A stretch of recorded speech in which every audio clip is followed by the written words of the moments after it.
Agora vamos falar da cassação do mandato da senadora do PSL, Selma Arruda. Políticos já se articulam para assumir esta vaga. O ex-governador Carlos Fávaro, do PSD, já confirmou a intenção de disputar a cadeira. E é com o ex-vice-governador e ex-candidato ao Senado em 2018, Carlos Fávaro, que nós vamos conversar agora aqui no Jornal do Meio-Dia. Boa tarde. Boa tarde, Lúcio. Boa tarde, Nayara. A todos os ouvintes do Jornal do Meio-Dia. Depois desse julgamento aí no Tribunal Regional Eleitoral, numa votação unânime, aí, 7-0 pela cassação do mandato da senadora Selma Arruda e também dos suplentes dela, é possível isso daí ser revertido no Tribunal Superior Eleitoral? Existe essa possibilidade na avaliação do senhor ou não? Olha, a Justiça ela dá o amplo direito de defesa e deve ser assim, né? Eu defendo que assim seja, que tenha o direito de defesa, que ela tenha os recursos para ser analisado nas instâncias superiores. Agora, as provas são cabais, são fatos na nossa avaliação e já do Ministério Público Federal.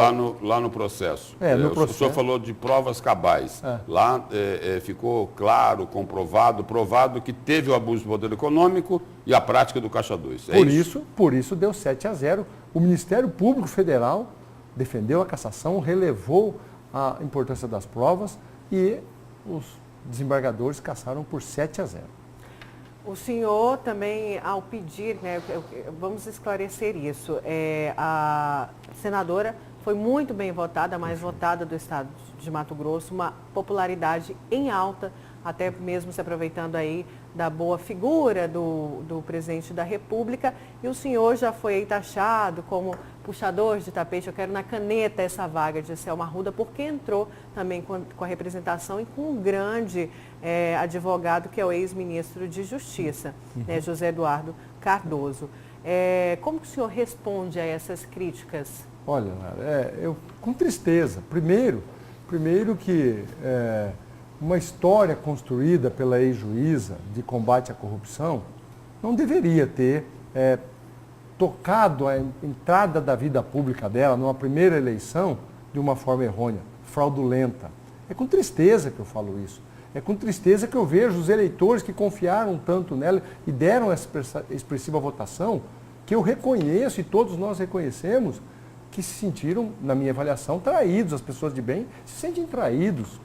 É com tristeza que eu vejo, talvez, a necessidade de disputar outra eleição, porque não precisaria ter isso se as regras fossem cumpridas, se a legislação fosse cumprida. Eu não tenho dúvida que eu seria um dos senadores eleitos, porque me faltou 49 mil votos só. Se eu tivesse dentro de uma disputa eleitoral legítima, igualitária para todos, no universo de 1,5 milhão de eleitores que votaram, eu tive 500 mil de votos e por 49 eu não me tornei senador.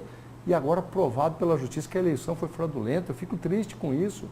Mas em honra a essa Justiça Eleitoral que foi tão célere, tão firme, que não foi corporativista. O Ministério Público Federal que tomou sua postura rápida. E não adianta ter boa intenção, tem que fazer a coisa certa. Vou provar a minha boa-fé. Não adianta provar a boa-fé, tem que provar que fez certo e não fez certo. Vai convocar novas eleições. Se convocar novas eleições, em honra a todo esse processo, eu tenho que disputar e dar oportunidades às pessoas que acreditaram em mim, nas minhas propostas, no meu jeito de ser. Também nas pessoas que se decepcionaram com ela, têm a oportunidade de votar numa pessoa que vai fazer as coisas certas. Eu serei candidato ao Senado novamente. O senhor vai tentar ocupar a vaga da senadora Selma Arruda, cassada aqui por unanimidade no TRE? O senhor vai entrar na Justiça para ocupar essa vaga antes que tenha a decisão final do Tribunal Superior Eleitoral? Essa não é, Lúcio, é muito boa essa pergunta para esclarecer. Eu não quero ser senador por Mato Grosso pelo tapetão. Eu fui para o voto, eu fui para a urna, eu tive 500 mil de votos. Eu fiquei muito satisfeito com o resultado das eleições.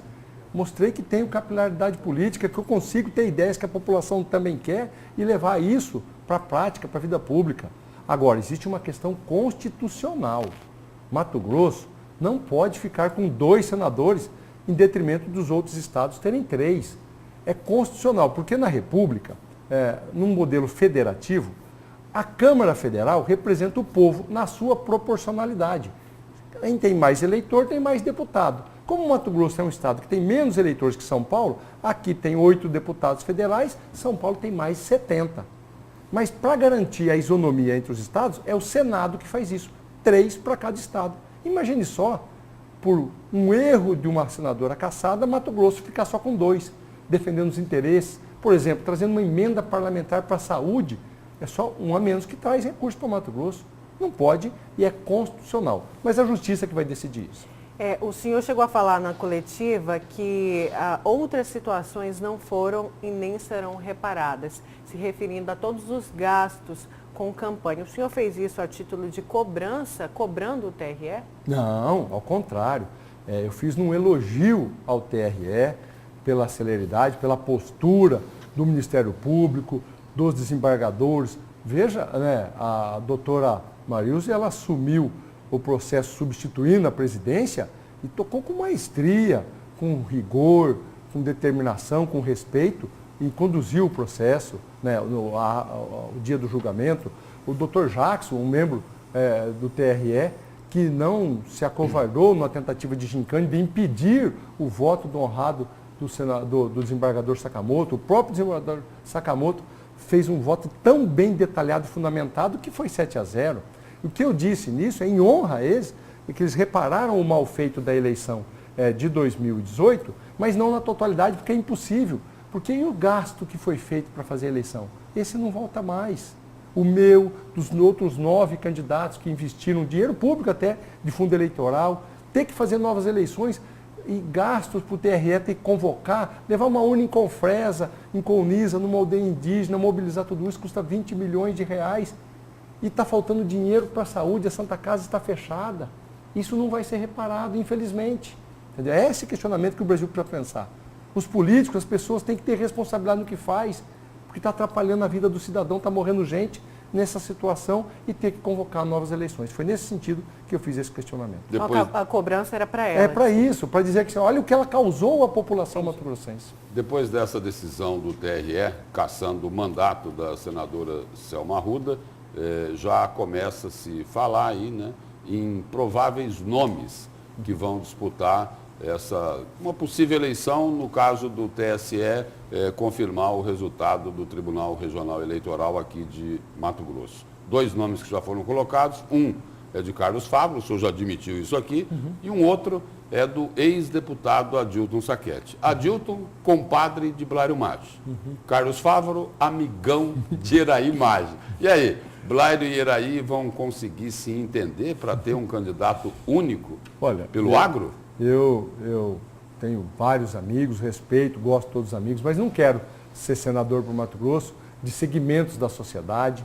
Eu tenho muito orgulho de ter vindo do setor agropecuário. Eu cheguei em Mato Grosso num assentamento de reforma agrária, fui abençoado por Deus, cheguei em Lucas do Rio Verde, aquele município prosperou, modestamente a minha família também prosperou, fui presidente de entidade de classe do agro. Mas não basta este Mas o motivo, agro parece que está querendo criar uma unidade aí, de escolher um único candidato. Tomara, porque não pode ser um senador só do agro. Seria Carlos Favaro? Eu gostaria que fosse, eu gostaria muito, até porque fui o mais bem votado, provei nas urnas, tive quase 500 mil de votos, mas mais do que isso, o agro tem que entender que ele não pode ter um senador para chamar de seu.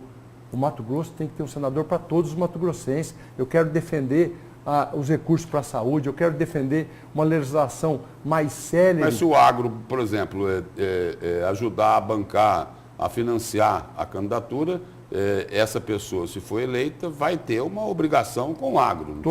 Todo o apoio é importante, mas eu vou deixar claro aqui, não serei senador de setores exclusivos da sociedade.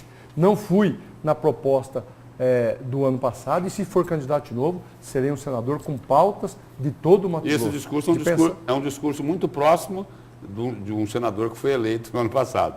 Jaime Campos fez esse mesmo discurso. Mas ele está corretíssimo, tem que ser Mato Grosso. E foi um lema meu de campanha, você pode lembrar, que era trabalhar no Mato Grosso para todos os mato-grossenses, para todos. Puxando já isso que o Lúcio falou e questionando tudo que o senhor falou dos danos, né, tanto para todos os candidatos como para a sociedade como um todo, porque novas eleições vão custar caro. O que o senhor vai fazer de diferente, até mesmo da redução desses custos? Porque é uma cobrança da sociedade que esses candidatos pensem na hora também desse montante, desse gasto inteiro com campanha política. Isso fez parte do voto da doutora Vanessa, se não me engano, ela dizendo que, infelizmente, né, a nova política veio com velhas práticas, né?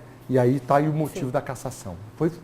Ela sentiu assim, olha, que difícil que é caçar quem teve 600 e poucos mil votos porque cometeu as velhas práticas. Então, se tiver novas eleições, que os candidatos venham cumprir a legislação. Eu certamente vou fazer e vou procurar, até porque não se pode gastar mais e nem se deve gastar mais. Foi provado que candidatos com a rede social bem ativa, com a boa comunicação, com o diálogo com o cidadão, conseguem mostrar suas propostas de convencimento. E assim deve ser, para economizar dinheiro, porque isso é dinheiro público que tem que ir para a saúde, tem que abrir a Santa Casa, é dinheiro público que tem que trazer o salário dos servidores para ser pago em dia. Não se pode fazer mais desrespeito. Mas falaram também, o senhor falou em velhas práticas, né? Falaram aí que essa cassação ocorreu porque isso daí era para ser entregue para as velhas raposas da política? É o discurso ideológico de quem não tem argumentos técnicos, fundamentos jurídicos para se defender. O Ministério Público Federal foi contundente, tanto pela reprovação das contas, que foi por 7-0, como pela cassação, que foi por 7-0. Os membros, tanto que foram até outros membros, outro relator na prestação de contas, como na cassação, e nos dois casos por 7-0. Não tem nada de ideológico. É crime e foi coibido nos rigores da lei. Eu só para encerrar aqui, o senhor contratou aí para a sua defesa um advogado de renome nacional. É muito caro uma conta dessa? Não, assim, ele é um advogado bem conceituado, que certamente tem um grande valor. Mas eu mostrei a causa, minhas condições financeiras, vim de uma eleição que terminou agora em outubro, que é dispendiosa, eu sou um médio produtor rural. Ele fez uma proposta, eu fiz uma outra proposta e parcelado, e estou pagando com muito suor, com muita dedicação, pelos belos trabalhos feitos pelo advogado, mas sem esquecer que não é só o doutor José Eduardo Cardoso. Aqui em Cuiabá, eu tive, por exemplo, a coordenação toda dos advogados foi o doutor Irajá Lacerda, que é filho do meu suplente José Lacerda, que coordenou o doutor Elvio, o doutor Edmundo, o doutor Wilson, e o doutor José Eduardo, que foi contratado lá junto com a equipe dele, doutor Renato e doutor Frazão, que coordenaram toda a estratégia jurídica, buscando a legalidade, e teve sucesso. Muito obrigado pela presença e pelas informações aqui no Jornal do Meio Dia. Muito obrigado, é uma honra estar sempre falando com vocês e com seus ouvintes. Obrigada. Boa tarde.